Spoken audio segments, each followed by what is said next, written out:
Jews are the world's best educated religious group. In 2016, Pew published a massive study. It was called Religion and Education Around the World. The study surveyed all major religious groups. Jews came out on top, with an average 13.4 years of schooling. Christians had 9.3 years, Buddhists 7.9, and Muslims and Hindus 5.6. Non-religious people had 8.8 years of schooling on average. One reason is purely geographical. Most Jews live in Israel and the US. These countries have good access to education. The situation in Bangladesh or sub-Saharan Africa is worse. However, Jews are an exception even in the US. In 2022, a nationwide survey asked a simple question. Growing up in your family, was it generally expected that you would go on to college? On average, 43% of Americans answered yes. But among American Jews, the figure was 80%. This is a result of Jewish tradition. Rabbi Jonathan Sachs said that Jews are people whose passion is education, whose citadels are schools, and whose heroes are teachers. This is evident from the Torah. God repeatedly tells Moses to speak to the children of Israel. This means not just the priests or elders, but to the entire people.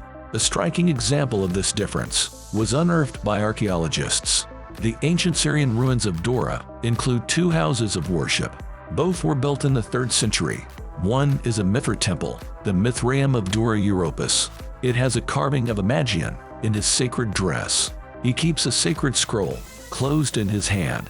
But in the synagogue of Dora, there's a different picture. It depicts a layman reading an open scroll. All this stems from the Torah-based educational system. Parents had the obligation to teach the Torah to their children. It's written in Deuteronomy 6:7. That meant that everyone had to be literate. Jews take it for granted that everyone is entitled to learn the tradition. Moreover, they are expressly commanded to do so. But this wasn't common practice in the ancient world. Most religions were esoteric. Only the priestly class knew the secret beliefs and practices. But Jews were not only expected to read the Torah, they were encouraged to interpret it as well. Everyone could find their own meaning in Scripture. This is still very rare among other religions. 2,000 years ago, almost all Jews were illiterate farmers. That was the norm for most people at the time.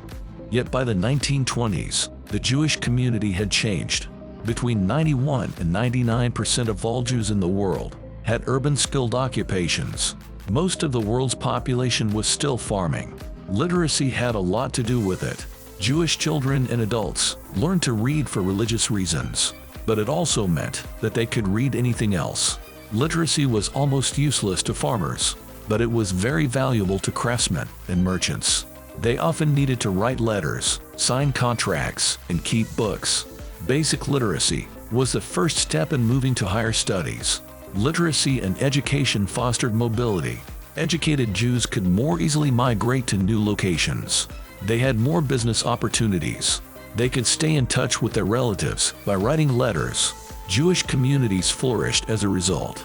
Even now, the educational divide is still noticeable.